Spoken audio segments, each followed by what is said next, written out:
Here we go. Recording in three, two, and one. All right, we did this a couple years ago. Let's do this again.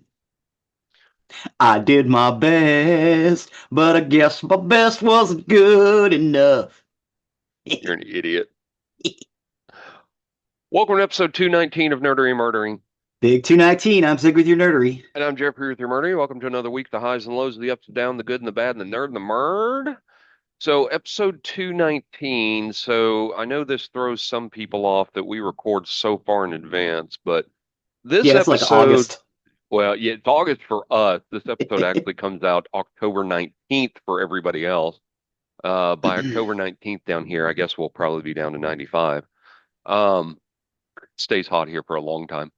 It's been so hot. It's been brutal outside. Chuck and I, what did we play? We played golf Friday and Saturday. We played golf Friday afternoon and Saturday morning. I would have went with the mornings, man. That afternoon would have been a Well, we killer. did. Saturday morning we did, but I mean Friday, we work, so Yeah.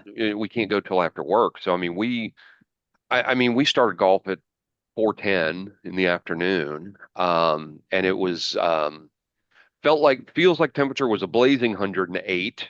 hmm Yesterday morning, by the time we finished, it was a blazing 107. Oh Uh, God. So you saved 1 degree. yeah, we basically saved Damn one it. degree. But I mean, it was so funny because as we were getting towards the end, I told him, I said, man, I could go home and jump in my pool and probably not get any wetter than I am right now. Just so freaking hot. I'm ready for it to start cooling off. The weatherman the other day said that we hit the hottest part of the year on Friday, and now everything goes downhill. So maybe we'll start losing a degree or two here and there.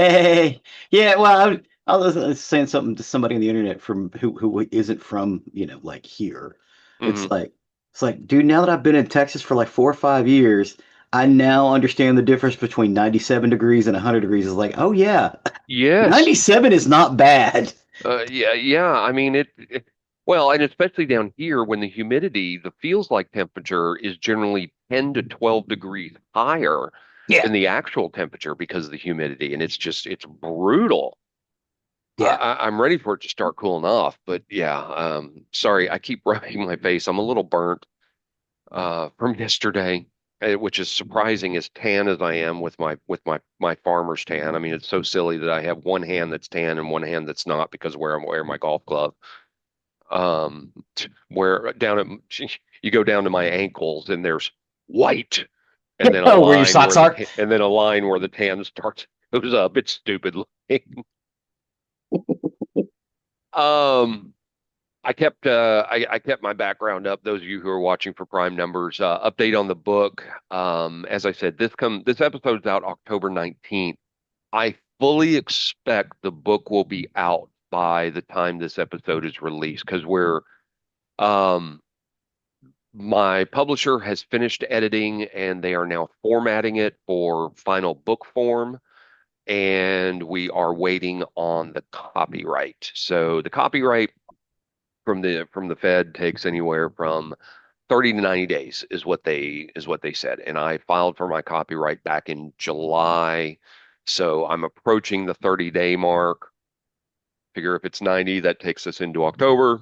So, or no, Hey. September. Yeah, no, October. Yeah. So fingers crossed when this episode comes out, you can find the book out on Amazon Prime numbers. Prime numbers on Prime. Yeah. Hey, there you go. I teased Zig earlier this week that I had a big announcement, hmm and I know he's been excitingly looking forward to it, but I'm gonna let you down because it's probably more exciting to me than you. It's exciting's a strong word, but I have been curious. This year marks the 45th anniversary of Xanadu. Oh God. They are doing a celebration in LA for this called Xanadays. They're doing a tribute God. concert and a screening of the movie, which is sold out. Oh my Um, God, this is the equivalent of khaki pants. Well, and the movie is being released in 4K on DVD. I mean, I don't know why they didn't wait till 50th anniversary, but I was just excited because I saw it the other day. They're doing the 45th anniversary of Xanadu, and I'm so excited. I wish I could go to Xanadays. I wish I could. Well, you should at least get the Blu-ray. That way you've got. Oh wait, you've already got a Blu-ray of it. I do. I don't have a Blu-ray player, however, so I don't know if maybe they'll do a streaming version of the 4K. Well, I'd maybe. I'd like to own it, but I already own it on Prime. But maybe they'll do a streaming version in 4K. But yeah, it was big, exciting news for me. So sorry to let you down with my super exciting news. Yay! Hey, it's got a cult following, man. It really Yeah, no, no, does. no. I'm with you. I'm all about the cult following. There's people like me who absolutely love this movie to this day, as Yes. even knowing that it's not that good. I know it's not, but Well, the neither. music's good. The But music's good. well, right. But let's look at another one. Rocky Horror's not that good either. No, no, not If really. you No, watch it, if you watch it stand alone, it's not that good. if you have no idea what the movie is really supposed to be, and you watch it as a standalone movie, you're going to look at it and go, "What the fuck just happened? What was Yeah, this?" this is a weird little musical. And that's another one. The music is great. Yeah. Rocky Horror, you have to experience it live. Hmm. You have to experience it with a quote live cast, which it's not a live cast, it's people acting out the movie in front of the movie. And people Um, yelling. and people yelling and getting into it, and there's things you do throughout the movie, and it's so much fun. And that's a cult following. People understand that Xanadu falls into this category of this cult following, that the movie is just not that great. The music is phenomenal, but you've got people who love this movie to this day. Um, and I'm one of those. So 45th anniversary of Xanadu.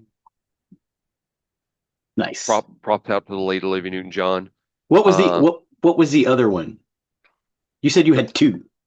to big announcements. Yeah. Oh, the book update. Sorry, Oh, yeah. the book update. With Okay.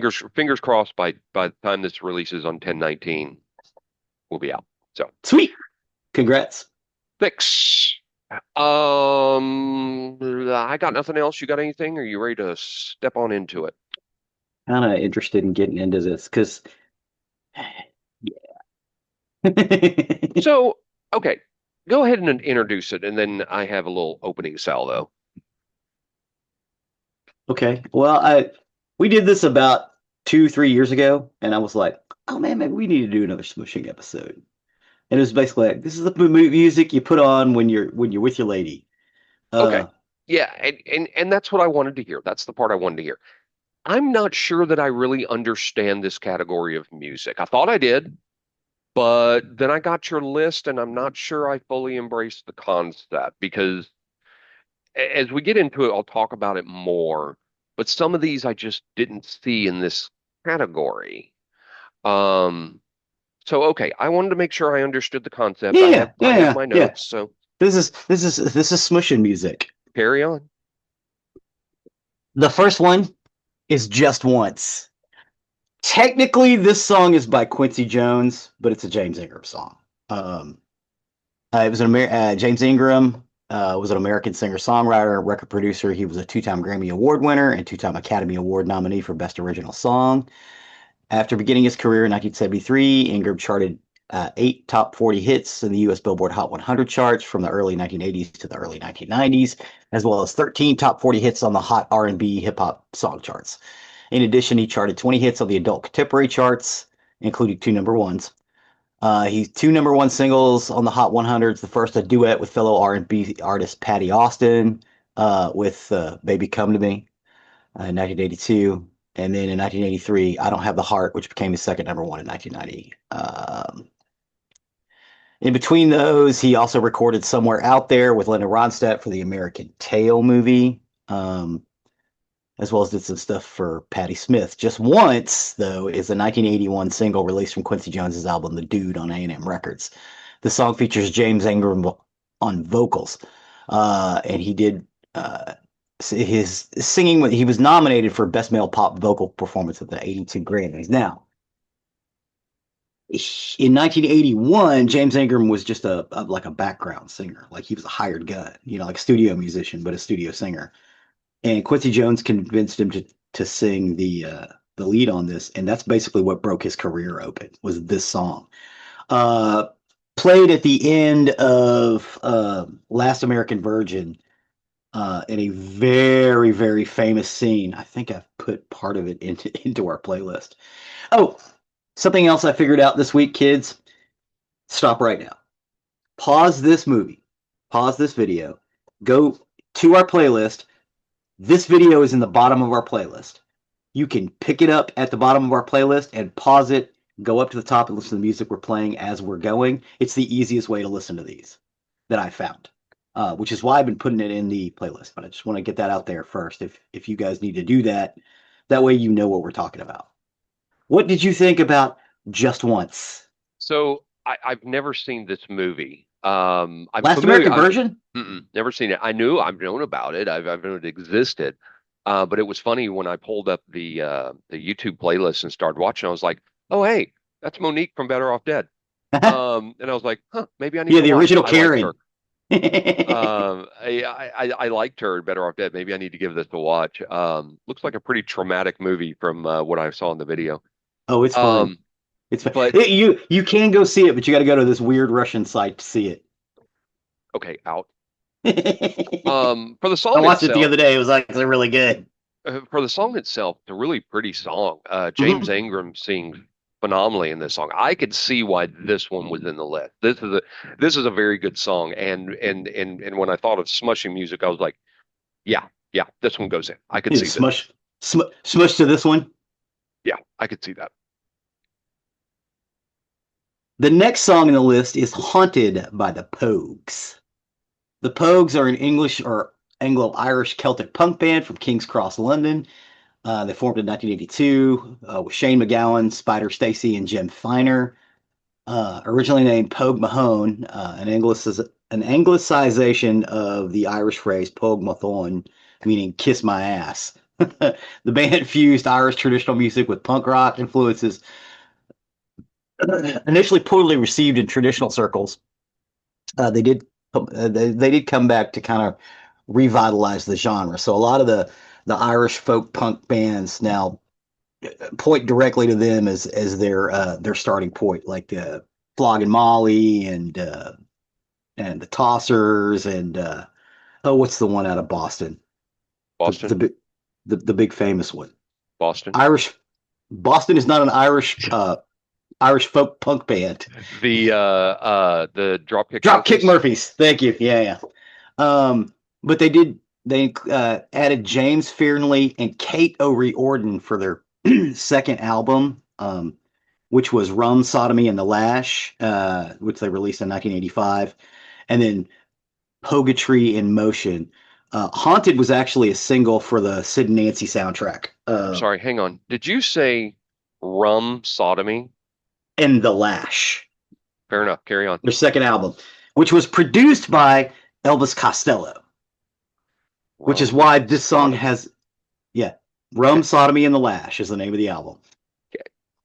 Okay. All right. Sounds like fun, right? If they're Irish, No, no, it does not. it is their Irish uh, punk folk band, and it's perfect for them. Usually, you get um, Shane MacGowan singing, but in this case, they got Kate O'Riordan. And in recording this, Elvis Costello and Kate Riordan kind of fell in love, and they were together for like 15 years after this was over. But you could definitely feel that Elvis Costello sound on this song. Um, but it is a 1986 uh, single off of the Sid and Nancy soundtrack. It reached number 42 in the UK, originally sung by Kate O'Riordan. Shane MacGowan and Sinead O'Connor did re-record it in the early 90s for the 2 by C soundtrack. And that's a decent recording. It is not nearly as haunted as Kate O'Riordan's voice is in this. And it's just, this song is powerful, especially when you're, in between the sheets. What did you think about Haunted? by the Pogues. You only put this song in here because you like Sid and Nancy. That being said, it's a good song. I just didn't see this in the, and this is where I started getting confused. I was like, this is a good song. I just don't see it as that type of song. But it's just me. Yeah, try it. Give it a shot. Turn this Ah, bad boy on when it, you're in the sack with the Chelsea. See no, if it doesn't help. It's that. no, no, not this one. It's a good song, but no, It's no. like This, it's got the exact same backbeat as "Be My Baby," which is also on this list. we'll get to that one. Um, the next song is "Back to Life" by Soul to Soul. They're a British music collective formed in London in 1988. They are best known for two major hits: 1989's UK number 5 and US number 11, "Keep on Moving," and its follow-up, the UK number 1 and US number 4, "Back to Life." They've won 2 Grammy Awards and have been nominated for 5 Brit Awards, twice for Best British Groups. Karen Molina Wheeler is a British songwriter, record producer, and musician. Born and raised in London, she performs various singing competitions. She was one of the founding members of Brown Sugar and female backing vocalist of Aphrodisiac. But she came to prominence as the main singer for Soul to Soul in this first album. Now she kind of left them shortly after this. They made another album, which was not great, and then they made a third album when they got Karen back. But it's basically her vocals with this great backbeat and these recurring violin. I don't want to say pieces because it's just da da da da da da da. It's almost like they recorded them, but from what I understand, they actually play it with a violinist live. So it's amazing. What did you think about Back to Life? So Chelsea loves this song. She really Yeah, does. It, this song gets on my nerves. I think this one was simply overplayed back it in the was day. overplayed in 1989. This song was overplayed. Yeah, and so I kind of got tired of it. It, it it's in my playlist for golfing when I'm with Mm-hmm. Chelsea. It is not in my playlist when I'm by myself. Because this song gets on my nerves. It's I understand the value behind the song. It's a really good song. Mm-hmm. Um, but to me, a little too fast for It's a Smushing. little too upbeat for Smushing. Yeah. Yeah. Okay, I could see that. I could see that. I was thinking that this one's a little fast, so the next song I had to slow it down a little bit. And the next song is Lucretia, My Reflection by the Sisters of Mercy, which we just talked about a few weeks ago. um, they're an English rock band formed in Leeds in 1980. After achieving early underground fame, the band experienced a commercial breakthrough in the mid 80s, sustaining their success until the early 1990s when they halted the release of new records in protest against the record company WEA. The group has released 3 original studio albums, First and Last and Always in 1985, the aforementioned Floodland, which this song is off of in 1987, and Vision Thing in 1990. Andrew Elridge and the drum machine known as Dr. Avalanche are the only constant elements throughout Sisters of Mercy. I realize every time I say Andrew Elridge's name, I want to call him Palmer Elridge, and I think I've called him Palmer Elridge several times on the show. That is that's an old horror book, Hmm. and I get the two confused because of his music. Palmer and Andrew switch places in my brain, and I'm sorry about that. But the song was written by Andrew Elrich as a welcome to the Sisters of Mercy bassist Patricia Morrison, who said she always struck him as a Lucretia Borgia type, and its lyrics concerned the fall of an empire war and the consequent destruction of other aspects of life. What did you think about Lucretia, My Reflection?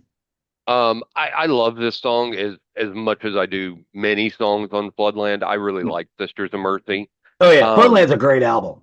this this was this was definitely in Down. my head movie about what this category would be, or Yeah, my head version of what this yeah. category would be. I feel the Much better. vampire down. Yeah, much more better than Back to Life, or Haunted. I thought this one fit very well, and great song. Oh, I have made another goth playlist too. So we're gonna do a third goth episode because it Cool, was requested by Jeffrey. cool. That's true. The next song is "Be My Baby" by Ronnie and the Ronettes.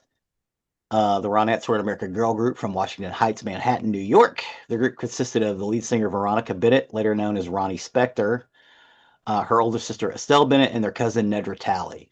They had sung together since they were teenagers, then known as the Darling Sisters. They signed to Colpix Records in '61, and they moved to Phil Spector's Phillies Records in March of 1963 and changed their name to the Ronettes. The Ronettes placed 9 songs in the Billboard Hot 100, 6 of which became top 40 hits. Among these songs would "Be My Baby," which was number 2 on the Billboard uh, pop charts in August of 1963. So this is an old one. Um, It was kept out of number 1 in Canada by Sugar Shack's 6-1 run at number 1, but it hit number 2 in Canada as well. Um, what do you think about "Be My Baby" by Ronnie and the Ronettes? Again, it's got that backbeat that it's just And that was the one I thought that this one was a little too fast paced for this. I think the only reason this song goes in is because it was in Dirty Dancing. Um, I it's a hate great Dirty Dancing. song. A lot of people do, but hey, I'm going to tell you, Dirty Dancing's another one of those cult following ones. Yes. Great music in it. Yeah. Oh, okay, yeah. Yeah. Dirty Well, Dancing it's has some that great music. that period of time. Plus, it takes place at a Resort. yeah, but it's a specific type. It's something like the Hamptons. Yeah, but it's the ones in upstate New York, the old Yeah, well, Jewish resorts, yeah, basically. yeah, yeah, yeah. Yeah. Uh, Camps, holiday camps. Yeah, where families went for the summer. Yeah, They summered in these areas, which I find fascinating because yeah, how did these people take 3 months off of work every year? yeah, Or even two and a half or whatever. yeah. Well, usually the dad would he'd actually take a couple weeks off, but he would because it was right outside of New York City. Hmm.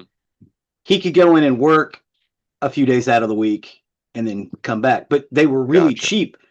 They were cheap enough that middle class people could afford them. That's what's amazing about them. And they had everything. They had like ice skating rinks and Yeah, and I said the Hamptons. That's not quite right because the Hamptons has a ton of money. yeah, That camp wasn't a Poconos, ton of money. Poconos, Poconos. yes, Yeah. that yeah. Um, And again, back then they were only like 30 minutes outside of the city. So but like I said, I think that would be the only reason this is in that list is because of that. It's a great song and all. I just didn't see this for this category too fast. too fast. Sorry, if I'm gonna be smushing, I ain't rushing it. Well, sometimes you got to speed up and then slow down and then speed up and then slow down. I'm just saying. I have so many comments that I'm not going to say on this show because I'm not going to get us an X rating. So move on. When you're in the thing with the thing and then you flip it back up and then you do like that and then I've moved on. the next song is "Where Do We Go From Heaven" by the Mighty Mighty Lemon Drops. I think we may have even talked about this particular song. I know we've talked about the Mighty Lemon Drops before. They were originally called the Sherbert Monsters. The quartet first formed in the spring of 1985 in Wolverhampton in the Black Country. Paul Marsh, Dave Newton, and Tony Lynham had played together in a band called Active Restraints in '82, with Newton later leaving to become a founding member of the Wildflowers. Dave Newton and Tony Lynham were the principal songwriters for the group. Their sound can be best described as more psychedelia influenced post punk, played with a ringing Rickenbacker guitar, and you really can't hear that Rickenbacker sound there. They drew comparisons to Echo and the Bunnymen and were also influenced by psychedelia. Laughter is the third studio album by the English rock band The Mighty Lemon Drops. It was released by Chrysalis and Sire over here in 1989. The album was the band's first to feature David Newton as a primary songwriter and co-writer, and bassist Linehan quit early during the recording sessions. The album contains the U.S. modern rock singles "In the Heart of Love" and "Where Do We Go From Heaven." Oh, that's right. We covered "Into the Heart of Love" before. I don't think we ever covered "Where Do We Go From Heaven." Um, Again, this is one of the songs that when I was in school, I thought was a huge hit. that everybody listened to, and nobody listened to this band. I think I was the only one who was like, oh, well, me and some of my friends, but it was like, you guys don't know the Mighty Lemon Drops? These guys are great. What are you talking about? So, sometimes indie music, actually, a lot of times, indie music did not cross over. And I Oh kind of wish yeah. it had, because to me, this is way better than some of the stuff I heard on the radio in 1989 and 1990. What do you think about Where Do We Go From Heaven? I like this song a lot. I've given some listen to some Mighty Lemon Drops before, and I like their stuff. I this is a band I missed back in the day that I I wish don't, I yeah, had. don't feel bad because a lot of people did. It's like, what? And there's even a Yeah, lot of indie people who don't remember these guys. yeah, because I think their stuff is good, and I really like this song a lot. I mean, this one is really, really good, and this Yeah. this is another one. This one fits more into my head vision of this list. I This like one, this Lucretia, one, My Reflection, and then this one right after it. yeah, yeah. Okay. Yeah, this is a good one. I like the Mighty Lemon Drops anyway. That whole album, Laughter, is really, really good. But it's kind of sad, which is why they named it Laughter. They get a lot of comparisons of, like, being Smith's ripoffs and stuff. I don't see it. Yes, they had the plink plink guitars, but they went in a different direction. You know, I love these guys. I kind of wish they were a little more well known in the States. Apparently, they were huge in England. So, the next song is "Sadness" by Enigma. I need to borrow the podback machine for just a second. If you knew a young lady in the 1990s uh, who collected shiny rocks and burned incense at her house, this was playing when you walked in. It's this is a art this was an alt girl or woman uh love call, basically. If you walked in and Sadness by Enigma was playing, you unless you screwed it up, you were probably gonna get lucky. I'm just saying. That's how the 90s were. It was awesome. Enigma is a German musical project founded in 1990 by Romanian German musician and producer Michael Cretu. Cretu had released several solo recordings, collaborating with various artists and producers, uh, produced albums for his then wife, German pop singer Sandra, before he conceived the idea of a new age world beat project. He recorded the first Enigma studio album, 1990 AD, with contributions from Dave Fairstein and Frank Peterson. The album remains Enigma's most successfully held by the international single, Sadness Part 1. This is Sadness Part 1 by Enigma, which sold 12 million units alone. It, it reached number one in 14 countries. It peaked at number 5 in the Billboard Hot 100. Um, if you go on TikTok and Facebook, occasionally you will see things like, in the 1990s, we were all really, really into Gregorian chants for about a year. This is Oh yeah. why, because there's Gregorian chants in it. But I think this was recorded to be a Smushing song. Because even though there's some weird religious overtones, if you speak French, you know what this song's about. Because he lays it out. Uh, she, it's dis-moi, fais-moi. If you know what that means, it's possess me and fuck me. It's basically what the lady is saying in a whisper tone, and I believe that was Sandra, his wife. But yeah, this was like this world beat collective, and they had some Gregorian chants, and there was these cool pipes and stuff over the background, almost like panpipes, and this really cool slow driving beat. This song was badass, and everybody was all over it in 1990. What did you think about Sadness Part 1 by Enigma? I liked this song back in the day. I've always liked it. Mm-hmm. It always strikes me as funny that we did have this Gregorian chant movement, and a Gregorian chant could be turned into a hit because it was a big hit. Oh, huge! Um, this song, honestly, this one could have been lumped in with with the uptick of the new age music in the late Yes. 80s and early 90s, uh Andres Vollenweider, Yanni, Mm-hmm. uh uh Jan David Hammer. Jan Hammer, David Sanborn, all of those. Yeah. This could have fit in with that list, but I could definitely see this one in this list for sure. Yeah. Great song, fits in the list.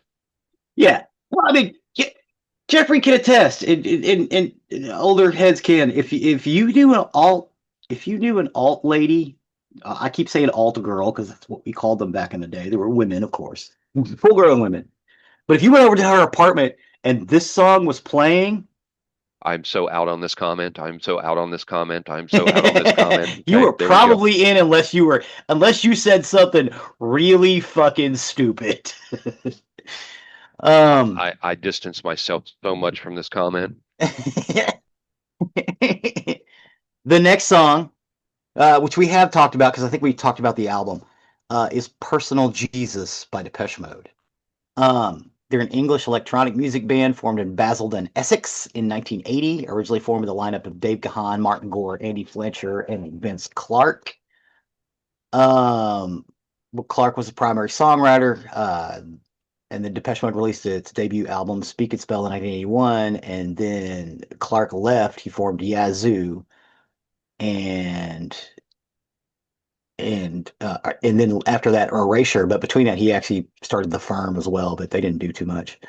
Alan Wilder was added as a keyboardist, and actually kind of, to me, the Martin Gore, Dave Gahan, uh, Andy Fletcher, and Alan Wilder is the best version of Depeche Mode because Alan Wilder brought production into those. They weren't just making noise, but he would take the noise and run it through the machines and make it sound better. Um, and this is off the 1990 album Violator, again, which we covered before. Uh, it was released as the lead single from Violator in 1989, and it reached number 13 in the UK singles charts. Uh, the single was the first to enter the US top 40 since People Are People did back in 1984 for Depeche Mode. It is considered one of the 500 greatest songs of all time by Rolling Stone, but you know how we feel about Rolling Stone. There's been several remixes of it and everything else, but yeah, this is one of those songs that just every song on that album is good. This one to me is the most smushable on that album. What do you think about Personal Jesus by See, Depeche? Well, I know you like the song. I do. I love this song. It's a great song, and you're right. The album is great. I just don't see this one on the list. This one doesn't fit for me. As good of a song as it is, I just don't put it Would you in this would you category. have would you have picked another album or another song off of Violator since we're talking? Hold Like please. Enjoy the Silence? Okay. Enjoy the silence, maybe. That's not a bad. That's World not in a. My Eyes. I'm trying to think of the I'm. Hold on. again, every Violator. album, every song on that album, there's only like nine, are incredible. They're all good. Yes, yes, they absolutely all are. Let me. Policy of Truth. Waiting for Personal Jesus. Enjoy the. If I had to pick one off Violator, yeah, I'd probably enjoy the silence Enjoy the more. Silence. Yeah. Okay. Yep. Because it's a little slower. Yep. Yeah, because there's a weird staccato in this song. Hmm. But I love that the guitar refrain. Mm, that's just hot. Yes, to me. All right. The next song in the list, Just Another Day by John Cicada. Um, if you know anyone born about 1993, they may exist because of this song. That's all I'm gonna say. This song was everywhere. Uh, John Francisco Cicada Ramirez, better known as John Cicada, is a Cuban-born American singer-songwriter, actor, record producer. He won 2 Grammy Awards and sold 15 million records, making him one of the best-selling Latin music artists. His music fuses funk, soul music, pop, and Latin percussions. Cicada has written songs for Gloria Estefan, Ricky Martin, and Jennifer Lopez. He toured with Luciano Pavarotti and recorded duets with Jim Brickman, Olivia Newton-John, and Frank Sinatra. Cicadas performed several times at a Capitol 4th, an annual Independence Day concert for the United States, televised by PBS. Just Another Day, recorded for his debut studio album, John Cicada, in 1992. Cicada and Miguel Morjan wrote the song for SBK Records, released it as the album's lead single in March of 1992. The subject of the pop soul and Latin influenced ballad is the protagonist's deep desire to be with his love and his inability to find happiness or contentment without them. The music uses minor keys, piano melodies, and a dramatic vocal performance, and a catchy hook serves as its foundation. Just Another Day combines a seductive rhythmic cadence under Cicadas' baritone to tenor vocal range that is enveloped by a simple song structure. Um, and when they say he goes from baritone to tenor, yeah, he does it like that. Hmm. And he hits the whole thing, and this dude sings the piss out of the song. Oh yeah. Yeah, and again, back in the '90s, everybody was playing this song. Everybody you know had the song played. Even indie people were playing the song because it's just that good. Uh, oh my god. Um, I would even almost consider this a power ballad, but there are no guitars in it. Um, I can see that. I can see there's no that. power chords in it. It's all minor Right. chords, Right. just like the "Take My Breath Away." Hmm. Um, but yeah, it's what do you think about this one? It's another song that I really liked in the day, and I mean this to me was kind of the top on this list. For this list, I would consider this the number one, the prime one to be in this list. I'd actually forgotten about the song, and I was really happy to hear it again. I was glad to see it in the list. Ah, ah. This is, I mean, this definitely goes in the list. My only problem is when I first saw Just Another Day, Mhm. I went to Oingo Boingo. And so It's a that's the great song song. which is a great song. And so I kept hearing that in my head, and then I pulled up the list and I heard John Scott. I'm like, oh yeah, God, I forgot this song. This song is great. I Yeah, love this one. It's really good. He's such a it's great singer. yeah, it's one of those things you forget that you forget that song was around. But when we say it was everywhere, Mm. dude, it was everywhere. Well, and that's and there's a great point behind that. I've talked about in many of these lists before that on certain songs that originally at one point I thought they were great, but they got overplayed and I got tired of them. Um, Back to Life is one of those. This one is not, and it Yeah, was played and played and it was played and overplayed, played. but you didn't get sick of it. No, no. So it's kind of weird how that goes with this one. So, but yeah, I love this song, 100% in this list. Okay. And I think we are down to the last song in our list. Again, people, how I would listen to this, just saying, for this one or the next time, go to the playlist, drop down to the video of us talking, play it, and then pause when we get to the next song, listen to the song, and then go back and unpause the other video. It'll stop right where you left off. It is just the easiest way to follow these along, and it's kind of an enjoyable way to listen to them, at least in my humble opinion. The last song on our list is Endless Love by Lionel Richie and Diana Ross. It is a ballad. The singers declared their endless love for one another. It was covered by Luther Vandross, with R&B pop singer Mariah Carey, and also by country music singer Shania Twain. Hang on, is that how you pronounce it? Vanderos? That was Vandross. Yeah, Luther Vandross. Did I say Vandross? You said Yeah, Vanderos. Vandross. Luther Vandross. Okay, gotcha. Or Vandross. I'm here. Okay, now I can't say it. Luther Vandross. Big Luther. Yeah. What All I get right. for writing them down. I ought to write everything down phonetically. Uh, Ross and Richie recorded the song for Motown. It was used as the theme for Franco Zeffirelli's film adaptation of Scott Spencer's novel Endless Love. Um, as the character Susan sings the song during the course of the movie.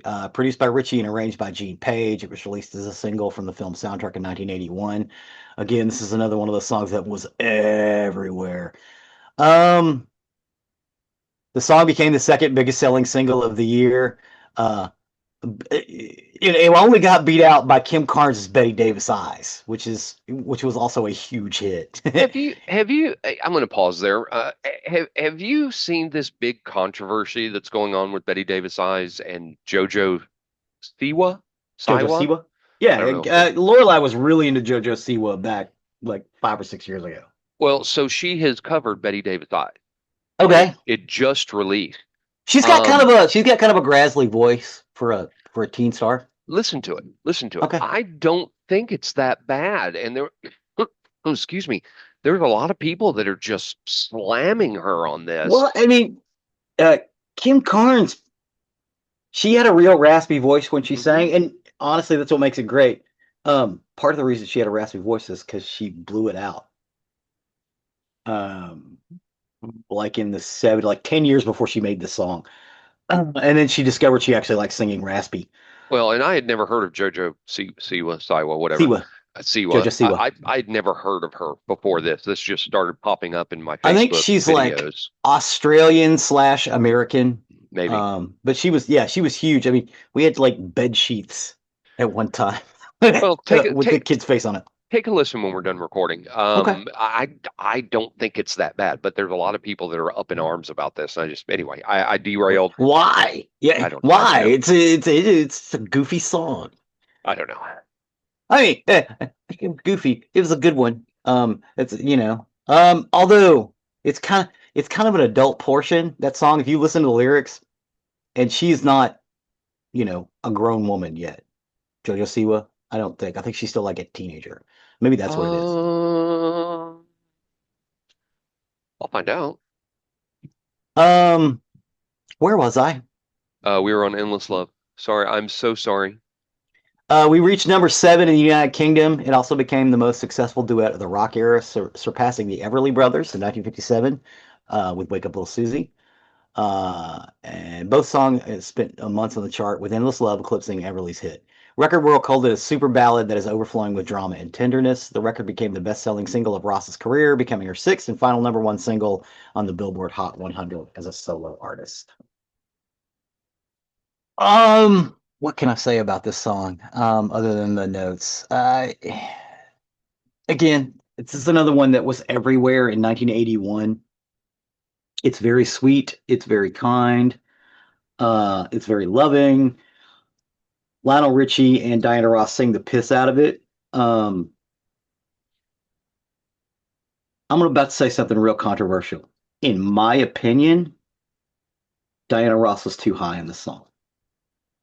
She'd come down just a hair, and this song would be absolutely perfect. But I get why she did. That's what they were going for, and it was 1981.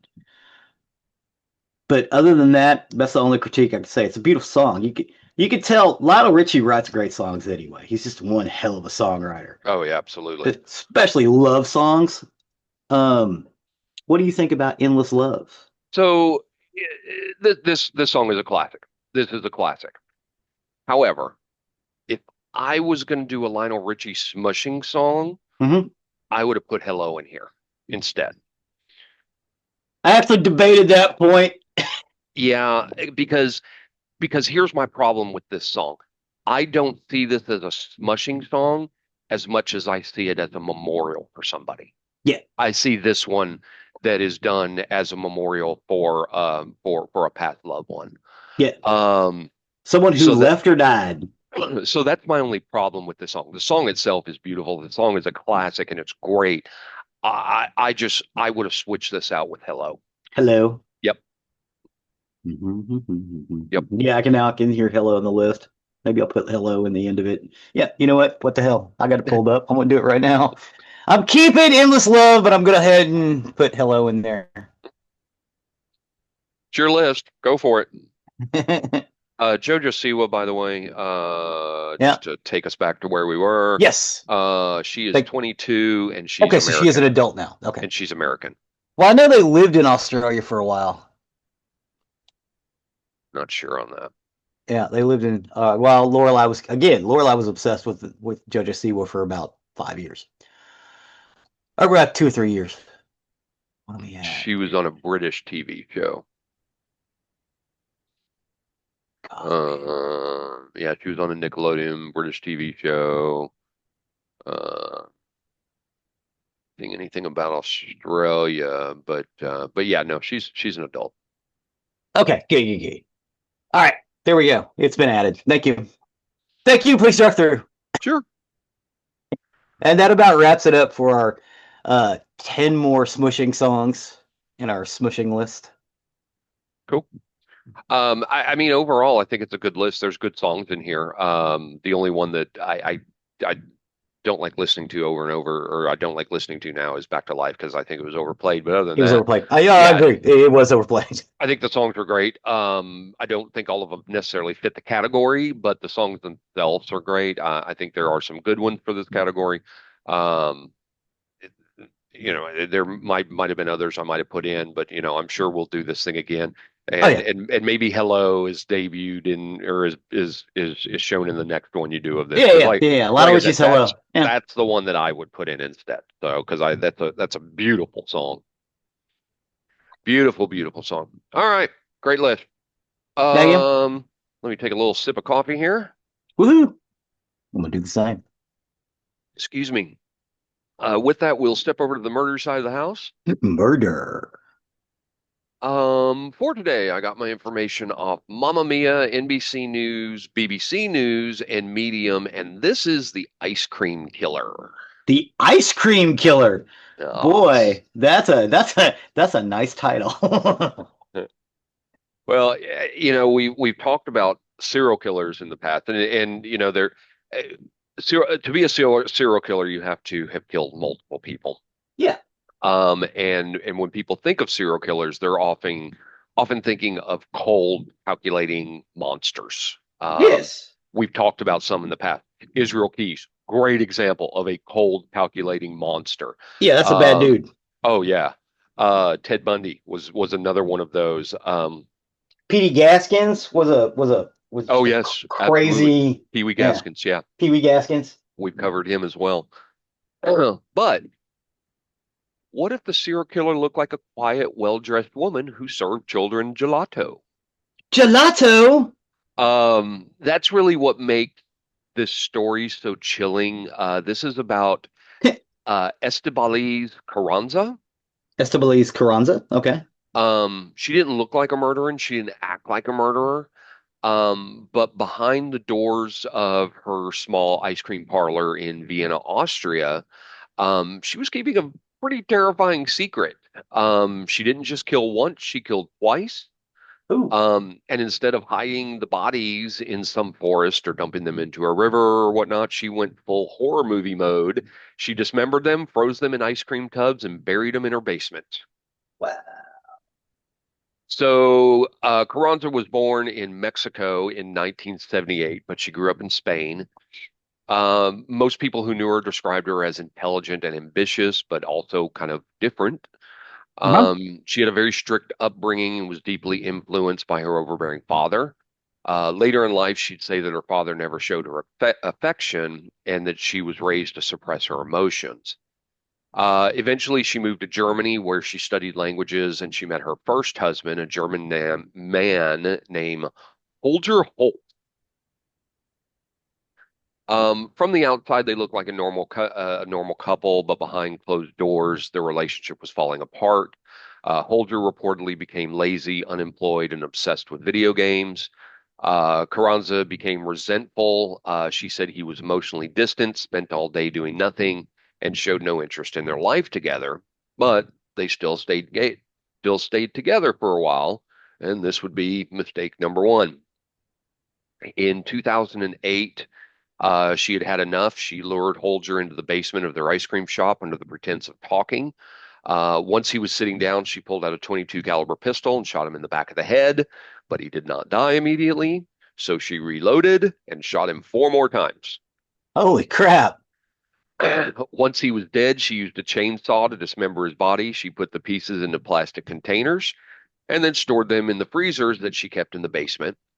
She then went out and bought a new ice cream sandwich or a new ice cream machine to make the space look more legitimate in case anyone asked why she had so much refrigeration. And then Uh-huh. she cemented the containers into the floor and went back upstairs like nothing happened. going back to serving children. After she killed Holger, Carranza quickly moved on with another man, who was Manfred Hinterberger, who was an ice cream machine repairman. They became a couple, and before long, he moved in with her and helped her run the shop. But again, history would repeat itself. Carranza said that Manfred was controlling and jealous, that he constantly belittled her. She told friends she felt trapped again, just like her first husband. And then she started having an affair with another man. In 2010, she decided that Manfred had to go. And, she was perfectly sane, so she just said, "You need to go." Lies. No, that's not what happened. Once again, she lured him into the basement, same pistol, shot him 4 times, asked him for forgiveness, then dismembered his body with the chainsaw, placed the parts in containers, and added them to the growing crypt beneath the ice cream shop floor, all while serving ice cream to customers during the day. Oh my God. So she got away with it until just for another year until 2011. Construction workers were doing repairs on the building, complained of a foul odor coming from the basement. So the police were called, at which point they found the concrete blocks, and then they found the containers, and then they found the human remain frozen and sealed in the tub. Carranza bailed at that point once the police were called. She fled the country. She took a 300-mile taxi drive through the Alps to Udine, Italy. Hmm. Authorities tracked her down there. She's still in the EU, man. Yes, she was. But authorities did track her down to Italy. That's where she had run off with her new boyfriend, the one she had been cheating on before the second murder. Hunter Burger. Um, and then plot twist, she was pregnant. Hmm. The ice cream killer was now expecting a baby. Hmm. She was extradited back to Australia or Austria, where she confessed to everything. Her trial began in 2012, and all the details completely shocked the nation. She didn't deny the murders. In fact, she very calmly explained how she committed them step by step. And while she did this, her voice was flat, almost emotionless. Wait a minute. Wait a minute. I want to scroll back. Hmm. This shocked the nation in 2012. Man, it Sure. must be awesome living in Austria. I'm just saying. Well, I mean, Nothing okay. shocks us anymore No, over here. but we're in 2025. That's true. I think what we're exposed to in 2025 Uh-huh. would have shocked people in 2012. Okay, that's fair. Would have That's fair. I was absolutely just shocked thinking people in like, 2012. damn, Austria must be nice. Was the first thought I thought. I mean, let's roll back the pod back machine just a little bit here. Mhm. Um, when did I got to look this up.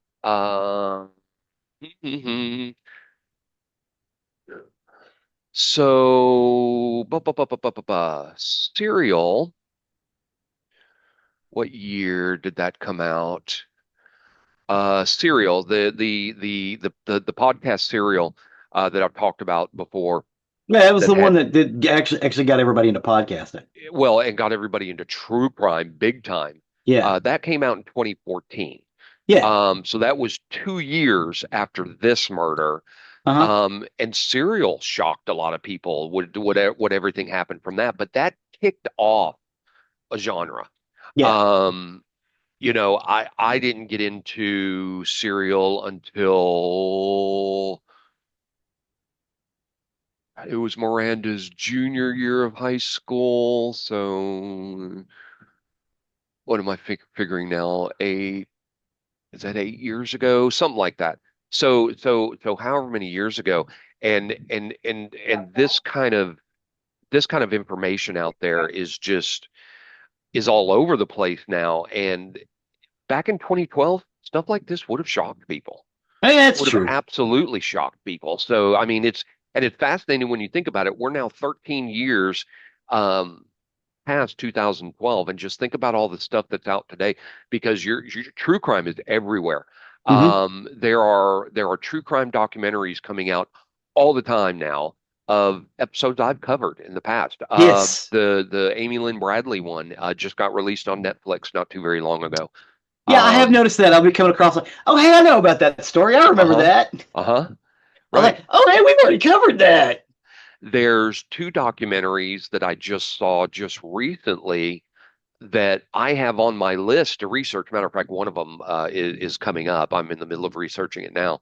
But there's a couple documentaries about, but I've known about these particular crimes for many years, and found them interesting. And they're on my list They're of on the ones I was going to list. cover in the It was like, future. yeah, I need to research this one, this one, this one. Yeah. And here's the Um, thing, kids. I will get an idea and throw it together and make my notes and list it out, and then just put it in a list. Jeffrey writes down a one he wants to cover, and then he researches two or three at a time and gets them done because he doesn't want to have more than two or three of these in his head at any given time. And I do not blame him. right. Yeah. So. Zigzag's absolutely right. I do. It's generally about two or three of the, because um, it's generally we record our episodes every 2 weeks. And we do, Hmm. and we generally do three episodes on a Sunday morning. Sometimes we'll do Um, two if they're really long. yeah, Yeah. yeah. We've done one before because of just time constraints, but Yeah. so every 2 weeks, I have three true crime episodes I need to research. Now, I have a list of a ton more. And I check them off as I go because they're ones that I'm like, yep, I found this interesting. I want to talk about it. Yep, this one needs to get out there because I want people to hear about it, blah, blah, blah, blah. Honestly, and I've talked about this in the show before, three in my head in a 2 week period is the most I can do. Because that's a lot. It's a lot of crap and a lot of darkness to keep in your head. As much as people may think that I'm just a very dark individual, I'm really not. I'm just strangely fascinated with this stuff. And I say strangely, true crime is actually not, wouldn't be considered a strange obsession these days. Um, but yeah, Zig will sometimes have episodes noted out weeks and weeks and weeks in advance. Oh yeah. Three every 2 weeks, best I can do. Best I can do. I have But he occasionally does had have a more. list of things he's Yes. going to roll through. Right. It's just to peek behind the curtain of how we do this. But oh yeah, I'll note shit out for months. I think I've Right. noted out for 6 months now at this point. But Because it, and it I'll take a week off of work and I'll spend one day writing episodes. right. But the point I was getting to in that originally is that there's so many true crime documentaries coming out, and we talked about where this kind of started and where this crime shocked the nation back in 2012. I can absolutely see that 13 years ago. 13 years ago, it freaking everybody out. Yeah. People cut up in an ice cream freezer. Yes. Oh, and buried in cement under an ice cream truck, where she is serving to children upstairs. Oh yeah. So, um, psychologists did examine her, and they described her as being narcissistic and having a borderline personality trait, and a dangerously manipulative nature. But she was also intelligent and articulate, which made her even more dangerous and chilling. Court psychiatrist Adelheid Kastner said there was a higher than average chance that Carranza would kill again. When she was in court, she appeared very put together. Some even said glamorous. She wore makeup, designer clothes, and smiled occasionally. People found it very hard to reconcile the image of this seemingly elegant woman with the brutality of what she had done. She told the court that both men had demeaned her, her Hmm. ex-husband by yelling at her and making fun of her poor German, and her lover by being unfaithful, which is interesting because she was having an affair too, but whatever. Yeah. Prosecutor Petra Fish, I'm not sorry, not Fish, Petra Frey, described the defendant as ice cold and a ticking time bomb. Rudolf Mayer, who unsuccessfully defended Austria's most notorious living criminal, Josef Fritzl, in 2009, said that the psychiatrist's report on Carranza showed that her danger to society could be reduced to zero with proper treatment. He warned the jury to not be influenced by negative portrayals in the Austrian media, which have had a field day with the story of the Hispanic immigrant and her many lovers. She Hmm. she was sentenced to life in prison, and she gave birth to her child while awaiting trial.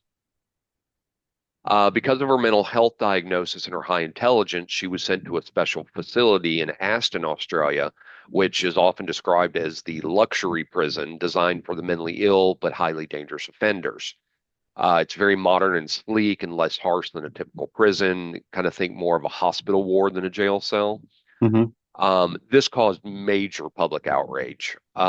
People couldn't understand how someone who had committed such horrific crimes, she was very calculated. She dismembered them. She buried bodies beneath her ice cream parlor. How could she end Hmm. up in such a comfortable place? Well, yeah, but I mean, it's not so much that it's comfortable; it's that they can study her there. Yeah, You know what I mean? and I agree with that. Absolutely, I agree It's with just that. like we need to figure out what bit her, and we need to figure out where that happens, and make sure that doesn't happen to other people. Yeah, yeah, That that benefits all of society, not just in Austria, but everywhere. It's just like, oh, sure. hey, especially if they stumble across the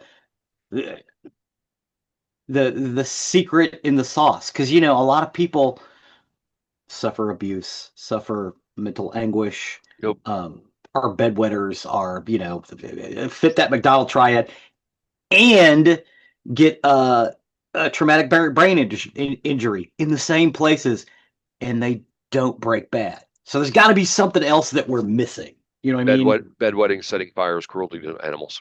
Yes, bedwetting, setting fires, and cruelty to animals. That's your McDonald triad for you. Reportedly, she does still get regular visits with her child, and she's now remarried to a fellow inmate she met in prison, which is interesting. And yeah, so she's now a married mother living behind bars. Huh. She's now in her mid 40s, still serving her life sentence in Austria. She was moved to an all-male facility as she was deemed too dangerous to be at a women's facility or women's facility. She was to be the first female prisoner to join the 91 other inmates in the facility, but another 13 women were set to join her. She has since written a memoir, given interviews, and has expressed remorse. She said in her book, My Two Lives, The True Story of the Ice Lady, which was co-written with journalist Martina Prawin. She said, I don't ask for understanding or for pardon. She said that she felt trapped by both men and could not think of another way out. She blamed herself for turning them into monsters who treated her badly. Her publisher, Bernhard Salomon, told the BBC that Carranza was not being paid for the book. She waived her right to a fee for the sake of the relatives. Many people, including the family of a Yeah, but some victim, of that fee could go to the kid. I mean, the kid has to be raised by somebody, right? maybe, Yeah, assumingly it is, yeah. assuming the child is being raised by somebody. Mo Most of the family of the victims don't believe her remorse. They think she's very cold, manipulative, capable of anything. And it's a little hard to disagree with that because she said that she felt trapped by both men and could not think of another way out. We've seen this before, and there have been cases of this before where people kill because they couldn't see a way out. Hmm. There is a way out. You leave, you get out, Yeah. you kick them out. And She ended up I'm going to not, Italy. She didn't have any problems going to Italy. no, she didn't. She could have left before she killed anybody. Well, it's hard to disagree that she's not capable of anything, and it's very easy to sit here and say just leave. Sometimes you're in a situation you just don't see a way out. You That's true. That just is true. you just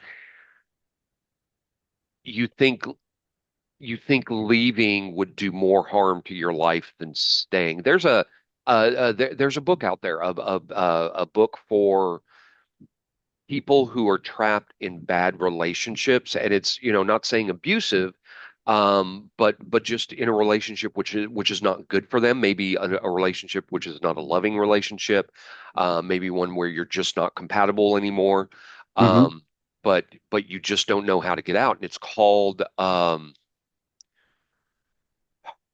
is it too hard to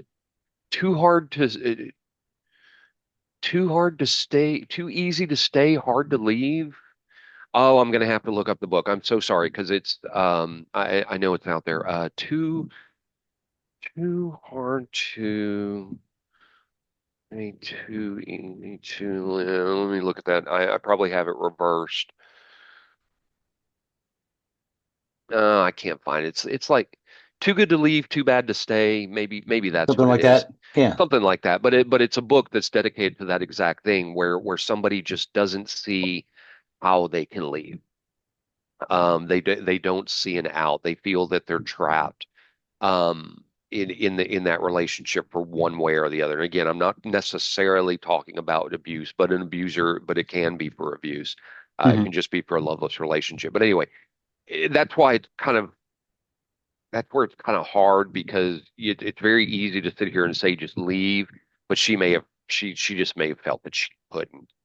But when you talk about is she really cold and manipulative, she didn't just kill in a fit of rage. She planned this, she Hmm. prepared this, and she Hmm. disposed of the bodies like it was a business operation. She Yep. went to work the very next day and sold ice cream, smiled at kids, laughed with customers, all while knowing there were dismembered corpses frozen just a few feet below. So, there's kind of a thing there where you kind of got to look. Yeah, she is Is pretty it this cold and way or this calculated. way? Hey, you know what? It could be both. Right, right. And overall, because she's called the ice cream killer, it's not just shocking because of the crimes. It's shocking because of the presentation of it. She didn't look like a monster. She didn't act like one, at least not till it was too late. Yeah. Um, She's a but nice ice cream lady. yeah, but beneath this sweet exterior was a woman capable of defying violence, calculated violence, ice cold violence, literally. Um, Yeah. ba-da-da. um, um, and the thing about it, when people found out the truth, they realized something that haunts every true crime lover out there. You really don't know what someone is hiding behind a smile. Nope. You just don't. Nope. But that's the story of the ice cream killer. Well, thank you for that. That was actually quite fascinating. I find all fascinating. I know everybody does it. I was just having this conversation with Chuck. Hello, Hmm. Chuck. Hey, Chuck. Yesterday, he was actually talking about the show. He was talking about the latest show that came out last week for us, and he Power said ballads. Power Bounce, and he asked me. He goes just curious because I've never asked you this question. He goes, are there people that like one the or no? The first thing he asked, he said, why do you always come second? And I said, well, that's just how we set it up. There was no rhyme or reason. We didn't necessarily say, hey, Zig, you're going to be first and I'm going to be second, or we're going to keep the light first and the dark second. It was just kind of, here you go. This is what we should do. I don't know that there was ever any rhyme or reason behind why we decided that. No, I think we Um, just all was like, oh, hey, let's do the nerdery first. eh, Maybe because that's the name. Maybe because that's the title. I don't know. But then he also asked, he goes, do you have listeners that can't listen to yours and only listen to the nerdery or vice versa? And I said, oh yeah, people have told me that directly. Tons. They're like, Tons. yeah, all kinds of people have told me they're like, man, I really love, Man, this is a listening. great true crime show.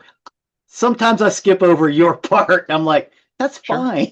As Some long people as you're do. listening, I don't care. Some people do. And I've heard the opposite side of the equation. I've heard people say, man, I really love listening to stuff Zig talked about. It's really interesting. It's fun, or it gives me nostalgia, blah, blah, blah. But no offense.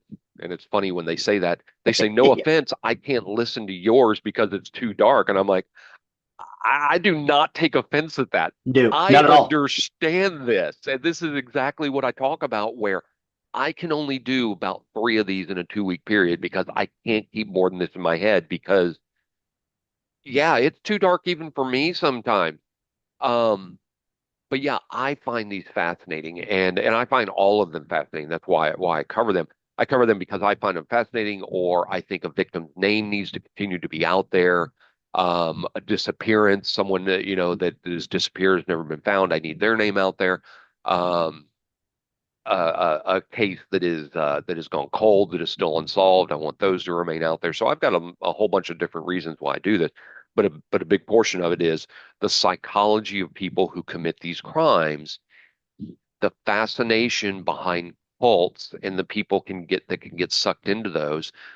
The strangeness of people that disappear off the planet and there's no Oh yeah. sign ever of You them just again. just the Yeah, Kaiser Soze. All of that stuff just fascinates me. But, dear listeners, if you are here listening at the end, I understand when you can't listen to all. I understand if you can't listen to mine. I understand if you can't listen to Zig. We love you all. That's right. Listen to what entertains you, because in the That is end, right. we are here to entertain you. That is right. That is right. Same. You want to listen to him and not me? Fine. You want to listen to me and not him? That's fine too. However you want to roll it, brother. I'm sure the people that have said this to me have probably expected my response to be, "Go fuck yourself." No, No. I understand, and it's cool. You listen to what you want to listen to, because in the end, we want to entertain you. That's the That's right. whole thing of this show. We've entertained ourselves for, well, that sounds really bad. Um, We've entertained ourselves with this for years with this bullshit. yes, for years, and like we talked about so many times before, it was our producer Will who got us to do this in the first place, just sitting Mm-hmm. around and listening to us two idiots talk to each other and Mm-hmm. thinking, man, you need to put this on a larger audience. You need to do a radio show, which was his first thing, and we're like, I want to do a podcast. Yeah. Um, Yeah, but because you that's can't say fuck on the radio. probably can on Sirius on satellite. Yeah, that's true. That's true. Hey Sirius, if you want to sponsor us, here we are. Yeah. Hi. Hi. Um, Serious. I'm so shameless. I have no shame. Um, but yeah, don't, Oh, please don't. really? Are you sure? It's not like you don't have a book behind you. Right. Here we go. Here we go. My shameless plug I'm for my book. I'm sorry. Please continue. Hey, Uh, those of you that do read the book, if it's out by now, which hopefully it is, do read the author's notes as well, because I do give a shameless plug for our podcast in there. yes. Yes. Um, Yes. I'm in gotta the do that. book. I am in the book. Zig is in the book. Hey, those of you that maybe haven't read the book or are going to dive into the book, and I actually cover this in the author's notes of the book. Um, there are real life people in that book. All five of the people besides myself that are in the book are all people I know. Hmm. They're all people that I gamed with in various games throughout the years, and had a blast, had a great time with, um, building worlds, imagining things. And I asked each one of them before I got in the book, "Hey, I'm going to do this. I want your permission, A, to use you, B, to use your character." Um, and everybody said, yeah, do this. I've taken some liberties with the characters. I try to get them as well onto the pages as I saw them, but realize I played with these people for so many years. I know their characters fairly well. Granted, mine, Primus, prime numbers, um, I know better than any of them, but I played with this group for so long with these characters. I felt I knew them well enough that I could do them justice, and most of them have agreed. And they're like I said, there's some liberties I have to take. Um, I had to reach out to one of the people this week, because I fully intend this to be a multi-book deal. I have at least three books in my head. And in one of the upcoming books, there's something that's going to happen with a character, and I'm teasing it here, that I had to reach out to this person and say, "Hey, this is going to happen to this character, and I want to make sure you're cool with that, because I don't want to piss you off." And they're like, no, this is perfect. That's exactly how that character would do." I'm like, "Great, That's great. how that would play out. That's great." So it's awesome. So yeah, I went the long route to say this is for entertainment. This is why we do it. We love to entertain. We've sat around tables for years just talking about endless shit, and the subjects will just branch off and branch off and branch off, and it's so fascinating. Yeah, that's honestly that is why this is not foreign to us for us to do nerd culture and then talk about a grisly murder. Sure. We've been No. doing this for years. Yeah. Yeah. It- Yeah, hey, just one topic and then let's talk about Dune. Oh, hey, did you hear about the dude that killed all those people with yes. with Yes. tit steaks? this is exactly how our table conversations would go. Somebody might bring up something that's in the news, and next thing you know, it's 30 minutes later, and we're now talking about uh, a game, a movie, a TV Hmm. show, because it's just branched off. It's like, oh, hey, did you hear blah blah blah blah? And it's so funny. I would love at some point just to get our old group together, just to start a conversation and watch the different paths that it goes. It might actually be fascinating to record that at some point. Yeah, yeah. Just put up a Um, camera and just record it. because we laugh, we joke, we talk about various things, and that's where this show was born from, is that whole idea. But yeah, we do this to entertain. Don't think we're offended at all that you can listen to Oh one God, of no, us over the other. God no. I would love to think that every single one of our listeners listen to both and go, fuck yeah. But I Uh, know it doesn't happen, and we're okay no. with that. At Yeah, the end and of the you day, said that to Chuck, like, dude, Chuck, if you're not listening to me, I don't care. right, right. Just At, enjoy it. at the end of the day, if you have enjoyed some portion of our show, regardless of where it is, we love you and thank you for being here. Thank you, So please and thank you. please, and thank you. So with that, that will take us to the end of another recording week. You can find more information about us on nerderymerdy.com, our website, our hub. That's where we have everything about our show, from links to pictures, to our YouTube playlist, which Zig so often update. Yes, definitely listen to the YouTube playlist this time so you can see what we're talking about because there's music and it's great. Thank you for all your work on that. Thank you. You can also find the link to our merchandise page, where if you wish to show off your nerdery merdy fandom, please do consider something from there. You can also find the link to our Patreon if you wish to become a patron and donate to the costs that are associated with the show. Both that and the merchandise do go to keeping us on the air, our storage, our uploads, our website, everything like that. There are costs that are associated with the show. It's not cheap. It's not inexpensive. So we do appreciate each and every one of you. Please and thank you. Please and thank you. One thing you can do that's completely free is you can leave a 5-star review wherever you can. It helps us, helps others find our content that may be looking for the information that we put out there. We appreciate that as well. And last but not least, as always, because I know he's probably asleep by now, Chuck, if we woke you up, you can go to sleep now. Good night, Chuck. Good night, Chuck. With that, I have been Zig with your nerdery. and I'm Jeffrey with your murdery. Cue the music.